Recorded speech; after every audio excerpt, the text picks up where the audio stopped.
Tous les jours, on vous dit sur quoi cliquer. Aujourd'hui, on clique sur la 5e saison de la série à succès Formula One, ONE, Drive to Survive. Alors, Julien, est-ce que vous avez regardé cette nouvelle saison? Vous cliquez ou pas? Oui, bien sûr que je l'ai regardé. Oui, oui. Donc vous cliquez. Regardé. Bah oui, bien sûr. Merci d'être venu, Julien. Allez, au revoir. Non, On a tous regardé. En réalité, cette série, elle a eu un vrai impact sur l'attrait qu'on a pour la Formule 1. Pourquoi?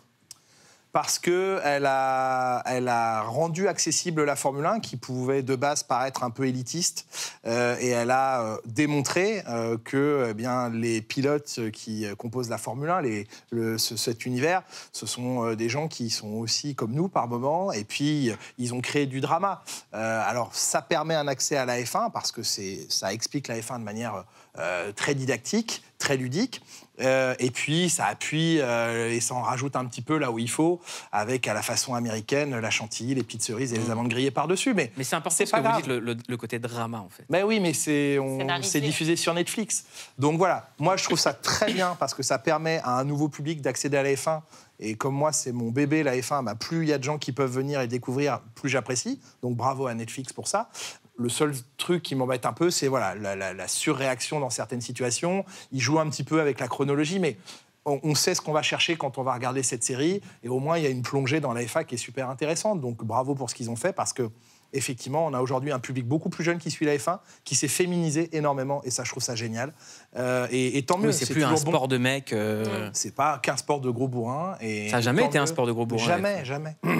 Et du coup, il y a plein de gens qui se sont intéressés à la F1, qui du coup nous suivent maintenant sur Canal, et à nous de leur expliquer que c'est pas toujours la vraie vie ce que nous montre le documentaire, mais c'est une très bonne porte d'accès à la F1, et tant mieux. En tout cas, la F1 rayonne sur Canal. Ouais. C'est un des succès de Canal. Oui. Tout le monde nous disait le foot, et nous on disait mais non, il y a la F1, les frères. Mais tranquille. Dans toutes les bonnes séries, il y a les gentils et il y a les méchants, et c'est pareil en F1. Les pilotes sont très égoïstes en général. En Formule 1, on a tous notre personnage en plus de ça. Il y a des pilotes gentils, des méchants, des héros, des anti-héros. Moi, je suis plus du côté obscur. Vous êtes d'accord avec ça? Ils le sont tous du côté obscur. Il y en a qui jouent mieux la comédie devant les caméras, mais... Il n'y a aucun Jedi? Pas sûr, pas sûr. Pierre Gasly? Oui. Ouais, mais c'est pas des gentils, c'est des gentilles personnes dans la vie. Et Esteban Ocon, il est super gentil. Mais tous. Mais quand ils ont une combinaison et un casque, ils se détestent, et ils ne pensent qu'à eux. Donc ce sont des gens égocentriques. Mais pour réussir en Formule 1, il n'y a pas moyen de faire autrement. Il n'y a que 20 pilotes dans le monde. Il y a plus de rois et de reines en activité en ce moment que de pilotes au départ d'un Grand Prix. C'est la guerre. Hein. Est-ce que dans ces 20 élus, on peut dire les élus, qu'est-ce qu'il faut dans le mental pour faire partie de ces 20 que les autres n'ont pas? Une certitude absolue qu'on est le meilleur, et que si on a la bonne voiture, personne ne peut nous battre. Donc c'est une conviction, ça peut paraître prétentieux, mais s'ils n'ont pas la certitude de ça, un, ils tiennent pas longtemps, et deux, ils se mettent en danger, parce que pour tenter des dépassements à 350 km/h, faut être sûr de son talent, sûr de ce dont on est capable, et ils ont tous la certitude d'être les meilleurs, mais profondément. Ils ne sont pas en train de se convaincre, ils en sont persuadés. Et dans cette série, on voit aussi un moment très rare où le pilote George Russell vient en aide à un pilote accidenté. Oui. On regarde. Je crois que c'est Guan Yu Zhou qui vient de subir ce terrible accident. Et regardez, George Russell qui va voir si le pilote va bien. J'ai vu sa voiture faire un tonneau et glisser à toute vitesse en direction de la barrière. Et j'ai eu très peur pour lui. Quand vous avez un simple accrochage, vous ne pensez pas à l'autre pilote. Vous êtes frustré de devoir abandonner. Mais ce jour-là, j'ai tout de suite su que c'était grave. La mort fait partie des dangers pour les pilotes de F1. Vous, en tant que commentateur, quel a été le moment le plus dur, le plus compliqué à commenter que vous ayez vu? Clairement, à ce jour, le plus difficile, c'est l'accident de Romain Grosjean. C'était en fin 2020, non seulement parce qu'on est très proche, mais parce que ça a été un accident terrible. La décélération, la voiture qui s'enflamme, qui se déchire en deux. La voiture, honnêtement, c'est encore à ce jour incompréhensible qu'il s'en soit sorti. Avec si peu de dommages, ses mains ont été brûlées, mais il devait y rester normalement.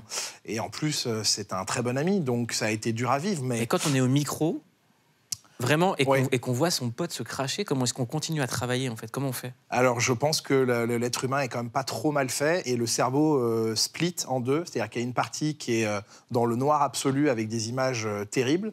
Je me suis vu à son enterrement, pour être honnête, mais pendant quelques secondes. Et après, l'autre partie du cerveau qui est en pilotage automatique et qui commente.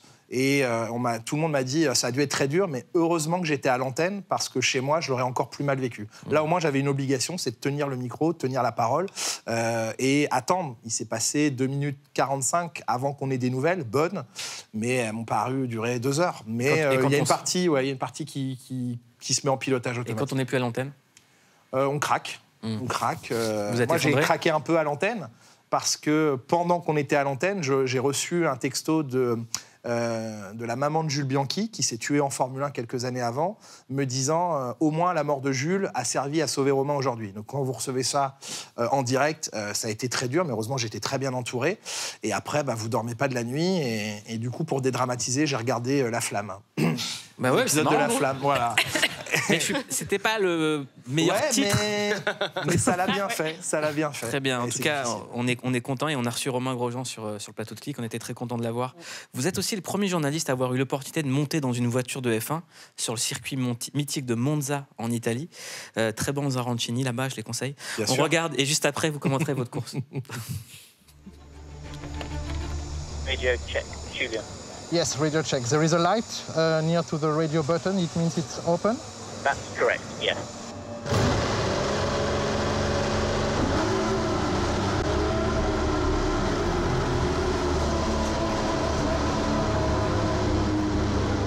Okay, so a bit like the E20, you select first and then slow so you let the front up.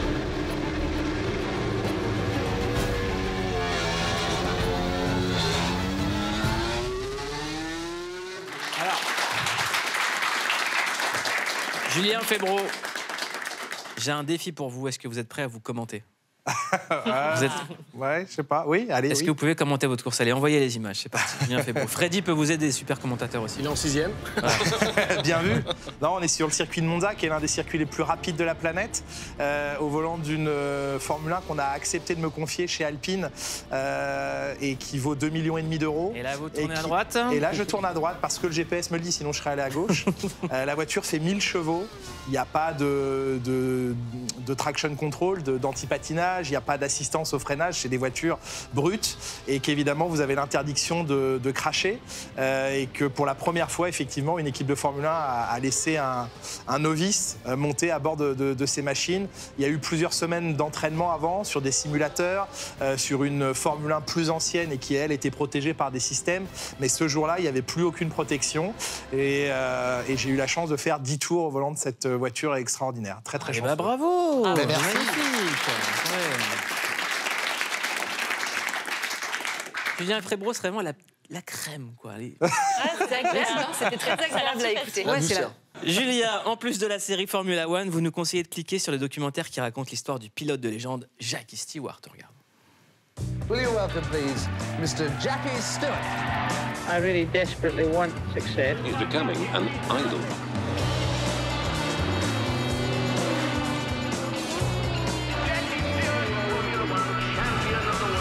That was a dream.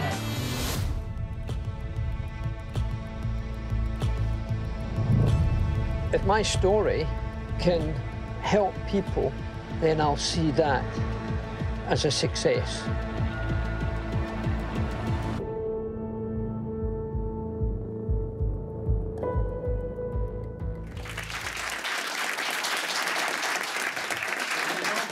Alors, il est triple champion du monde. Ce qui est bien, c'est qu'il fait une passerelle formidable entre son époque et aujourd'hui. Et la phrase la plus connue de Jackie Stewart, c'est de dire « À mon époque, le sport automobile était mortel, le sexe ne l'était pas, et aujourd'hui, c'est l'inverse. » Et lui, il a tout connu. Et écoutez, une légende vivante comme ça, c'est juste incroyable. En tout cas, nous, on est contents quand vous êtes là, Julien Febvreau, et quand vous écoute. La saison de F1 a repris le week-end dernier sur Canal. Ouais. 1,3 million de personnes devant le Grand Prix de Bahreïn sur Canal+. Max Verstappen est arrivé premier. Est-ce que c'était une bonne course? Et pour vous, c'est quoi les enjeux de cette saison? C'était une bonne course. Les enjeux cette saison, c'est de vivre l'aventure, notamment alpine, avec 2 pilotes français. on a comme qui dirait une équipe de France, puisque l'écurie est française. Les 2 pilotes, Esteban Ocon et Pierre Gasly, le sont aussi. C'est même une équipe normande.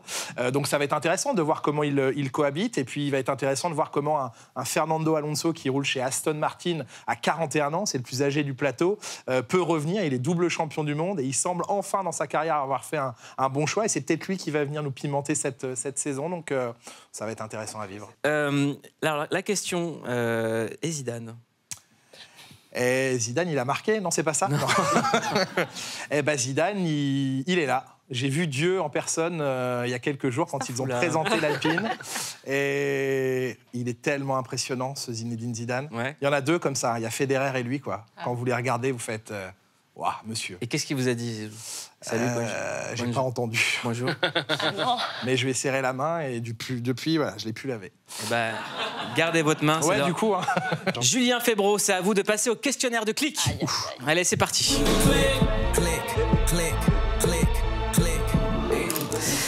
Combien de temps passez-vous chaque jour sur un écran, Julien Febvreau? Beaucoup trop. À peu près 7 heures. Pas mal. 7-8 heures. Ah ouais. Et c'est quoi l'application la plus consultée, par exemple? Là, je suis censé répondre MyCanal et après... Bah, ça tombe bien, moi aussi, c'est fou. Wow, ça nous fait un point commun. TikTok est devenu polluant dans ma vie. Vous me suivez sur TikTok? Pas du tout. Bah, qu'est-ce que vous attendez? Je suis pas grand monde, en fait. Avant, je faisais ça sur YouTube. Tu sais, tu commences une vidéo sur YouTube, puis tu vois les propositions, puis tu te retrouves à basculer très loin dans des trucs. Et TikTok, c'est pareil. Et ils sont très malins parce que quand on veut en sortir, ils te remettent d'abord une petite vidéo. Il faut appuyer 2 fois pour en sortir de TikTok. Sur quoi vous cliquez en secret? Sur quoi je clique en secret? En ce moment, beaucoup trop sur le site de Lego. Je suis devenu un accro du Lego. Et alors, à la fois pour la bonne cause, parce que j'ai construit le Titanic sur un live Twitch de 24 heures l'année dernière pour une association. Et là, je viens d'acquérir la Tour Eiffel, qui devient l'une des pièces les plus grosses de chez Lego. Et on va à nouveau la construire avec des amis pour une association caritative. Donc vous appelez vos potes, on se fait un Lego? On se fait un Lego, voilà. Exactement. Et ils débarquent, ils viennent. Et... Franchement, c'est bonne vibe. Ouais. Bon délire. Et voilà. Et après, j'en fais un petit peu pour moi aussi. Sur quoi vous cliquez quand ça va pas fort? De la musique. Je dois être le dernier en France à avoir un iPod. Non. Mais on est 2? Oui. Cool. On va s'échanger nos playlists. Ouais, sur TikTok. Et la musique, hein. La musique, c'est salvateur. Ça remonte. Et sur quel son vous cliquez? En ce moment, la musique de Top Gun. Danger Zone. Ah ouais. Allez, on envoie.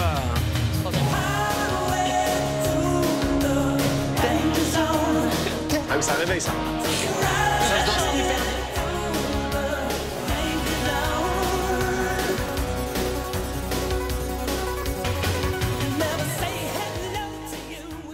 Merci. Un clic qui vous procure du plaisir et de la satisfaction.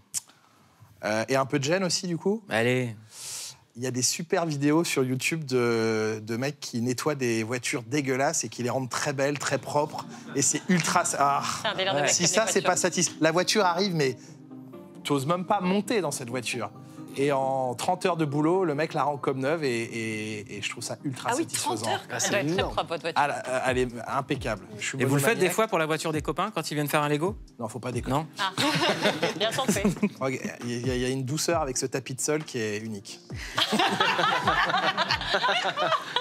Il y a une douceur avec ce tapis de sol qui est unique. On a rarement l'occasion de prononcer cette phrase. Hein. Je trouvais ça incroyable. Est-ce que vous pouvez nous présenter quelqu'un de votre clique?